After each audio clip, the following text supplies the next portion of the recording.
Hello friends and welcome to the bull market trading academy.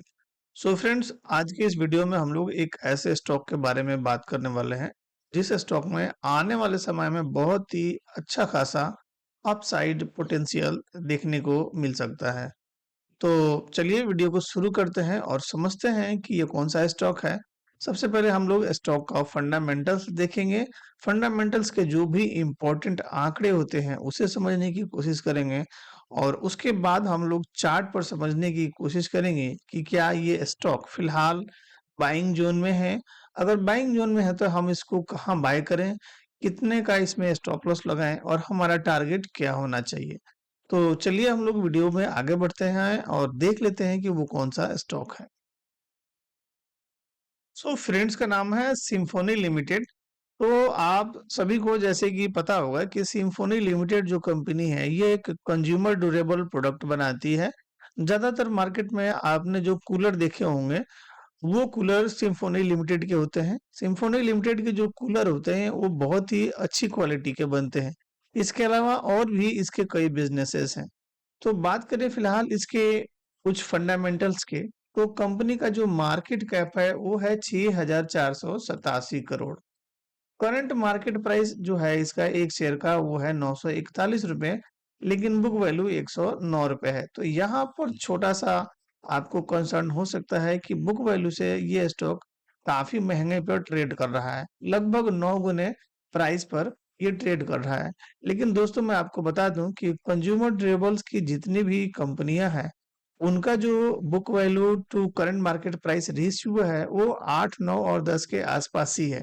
तो ये एक average है, इससे घबराने वाली बात नहीं है।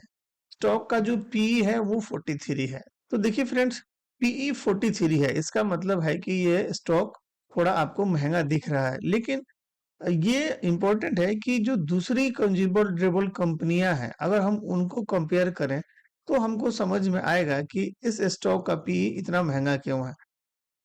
तो यहाँ पर जब हम जाते हैं इसके पीयर ग्रुप को देखते हैं तो यहाँ पर आपको देखने को मिल सकता है कि जो इसके पीयर ग्रुप की कंपनियां हैं जैसे कि Whirlpool India, Bajaj electrical, TTK Prestige, तो इन सब का जो पी है वो काफी हाई है।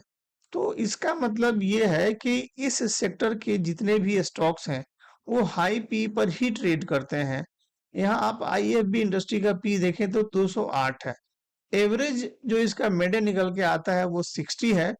तो 60 के हिसाब से अगर हम देखें सिम्फोनी का, तो सिम्फोनी का 43 पी है। तो कुल मिला जुला कर हम इसको महंगा नहीं कह सकते क्योंकि इस सेक्टर के सभी स्टॉक्स हाई पी पर ही ट्रेड करते हैं। चलिए अब हम लोग इसके कुछ दूसरे फंडामेंटल्स इंपॉर्टेंट जो फैक्ट है वो देख लेते हैं। पी की हमने बात कर ली थी। रिटर्न ऑन कैपिटल एम्प्लॉयड की बात करें तो लगभग 19% के आसपास है, जो कि शानदार है।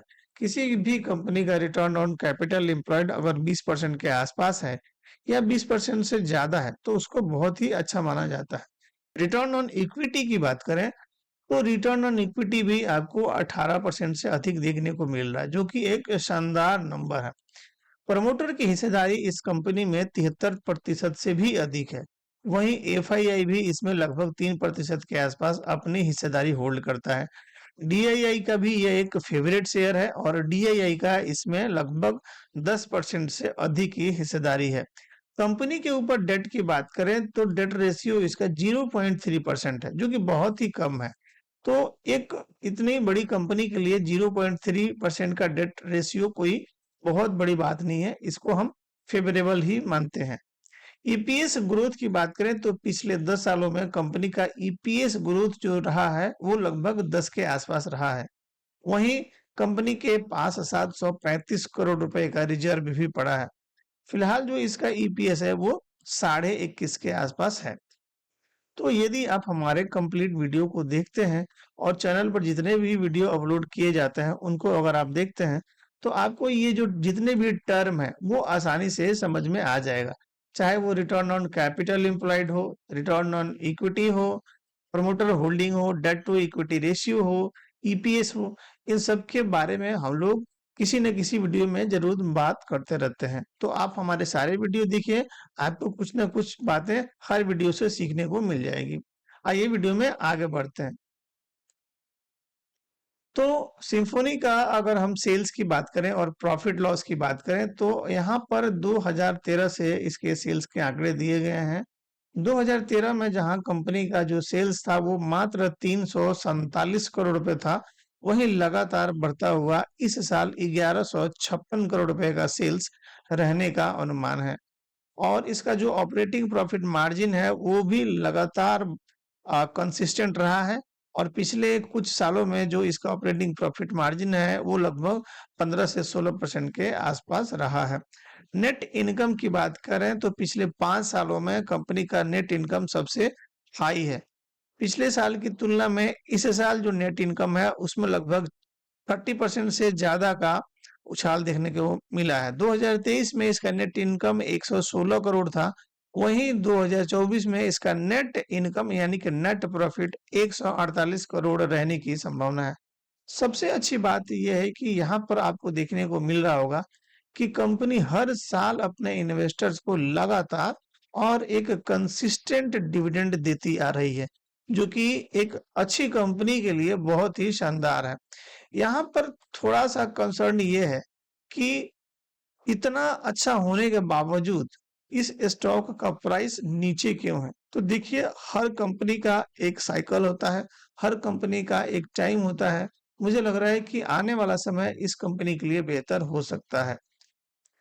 पिछले 10 सालों का अगर हम सेल्स ग्रोथ देखें तो 13% के आसपास इसका हर साल सेल्स बढ़ जाता है, जो कि ठीक ठाक है, कोई बहुत बुरा नहीं है।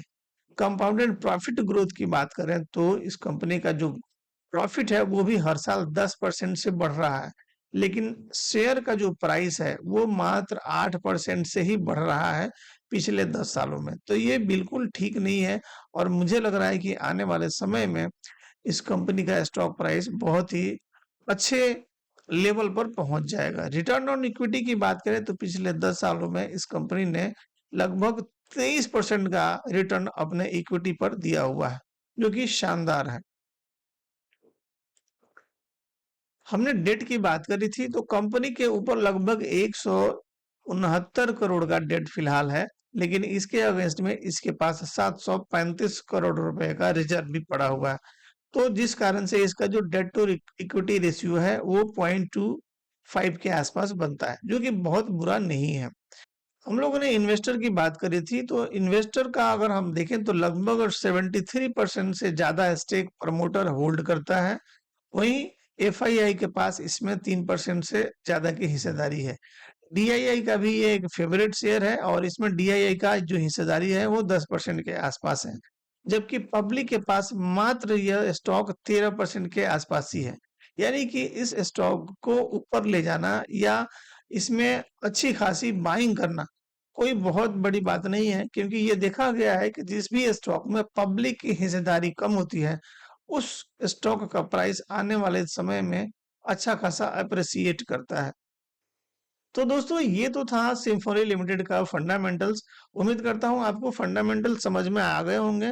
फंडामेंटल्स के सभी आंकड़े बहुत ही अच्छे हैं, बहुत ही शानदार हैं और इन्वेस्ट करने के लायक हैं। अब आइए हम लोग इसको चार्ट पर समझने की कोशिश करते हैं कि क्या फिलहाल का जो प्राइस चल रहा है वो प्राइस इन्वेस्ट करने लायक है या हमको इसमें और इंतजार करना पड़ेगा अच्छे प्राइस के लिए, या अगर हम इस प्राइस पर इसको खरीदते हैं तो स्टॉप लॉस कितना लगाएं और इसमें हम टारगेट कितना ले सकते हैं। तो चलिए इसको हम लोग चार्ट पर समझने की कोशिश करते हैं।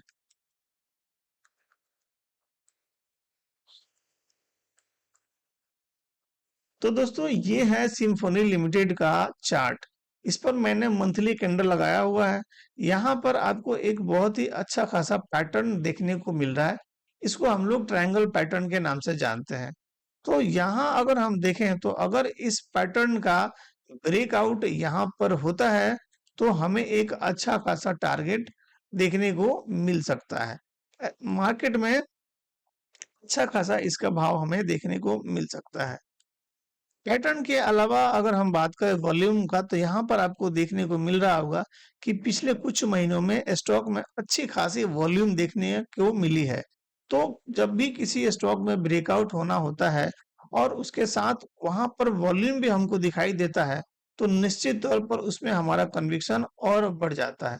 तो ऐसे स्टॉक्स में हम अपनी पोजीशन बनाने के बारे में निश्चित ही सोच सकते हैं। अगर हम इस स्टॉक में टारगेट की बात करें, तो जो हमारा टारगेट निकल के आता है वो हम इसको कैलकुलेट कर सकते हैं। कैलकुलेट करने के लिए हमने इसको यहाँ से मेजर किया और यहाँ ब्रेकआउट के बाद इसके ऊपर यहाँ पर लगा दिया। तो यहाँ पर हमको मिनिमम इसमें लगभग 2400 रुपए का टारगेट नजर आता है। तो अगर 2400 का टारगेट नहीं भी अगर हम एक्सपेक्ट करें, अगर इसका हम ऑल टाइम हाई भी देख लें, तो भी लगभग 2200 रुपए का इसका टारगेट बनता है ऑल टाइम हाई के हिसाब से, जो कि फिलहाल के प्राइस के हिसाब से अगर हम देखें तो 100% से ज्यादा है। तो दोस्तों, इसमें अगर हम फंडामेंटल को भी ध्यान में रखें और टेक्निकल को भी ध्यान में रखें, तो निश्चित तौर पर एक इसमें बाइंग का जो कॉज है वो बनता है, बाइंग का एक कारण बनता है, और निश्चित तौर पर हम इसमें आने वाले समय में एक अच्छा खासा गेन देख सकते हैं। दोस्तों, स्टॉप लॉस की बात करें तो यहाँ पर हमको अगर देखें तो मात्र 100 रुपए के आसपास स्टॉप लॉस यहाँ पर हमें देना पड़ सकता है। सो अगर हम इस भाव पर खरीदारी करते हैं, तो स्टॉप लॉस की बात करें तो यहाँ पर हमारा लगभग जो है स्टॉप लॉस 15 से 18% के आसपास बनता है। 830 रुपए के आसपास, 835 रुपए के आसपास हम इसमें अपना स्टॉप लॉस डाल सकते हैं। और टारगेट अगर हम इसका ऑल टाइम हाई भी रखें, तो हम इसमें 2200 रुपए तक का टारगेट रख सकते हैं, जो कि रिस्क रिवार्ड रेशियो के हिसाब से अगर हम देखें तो 1:7 है। तो दोस्तों, ये एक शानदार पिक हो सकता है। आप इसको अपने पोर्टफोलियो में शामिल करने के बारे में सोच सकते हैं।